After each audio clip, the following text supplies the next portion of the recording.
Chichemo chaShumo, nyambo yakanyorwa naNomsa Mlambo, mifananidzo ikaitwa naKudzi Chiweshe, izwi nderaRutendo Mutsamwira. Neumwe musi apedza chikoro, Shumo akadzoka kumba ane misodzi kumeso. Ndinokumbira kuwana amai kana ndakura.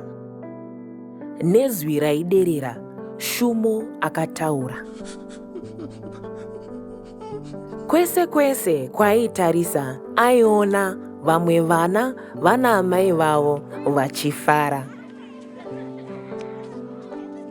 Ndinokumbira kuwana amai kana ndakura. Shumo akadzokorora akatarisa kumatenga. Aibvunza mubvunzo uyu abvunzazve. Pese paaikumbira baba vake vaiti, amai unavo mwanangu, chero hazvo vasisiri nesu. Uri chisikwa cherudo rwangu naamai vako, mweya wavo unesu. Hapana chakaipa nekusuruwara, chero uchiziva kuti amai vako vaikuda nemwoyo wavo wose. Amai unao, wakaumbwa mudumbu mavo.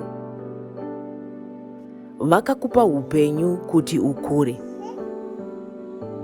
Pose paunoenda, uchange uinavo, uchifamba nesimba nenyasha dzavo. Kana uchida kuvaona kwekanguvana, zvitarise pachiringiro uone kunaka. Manyemwerero ako anenge avo, kana hanzvadzi yako ine maziso avo.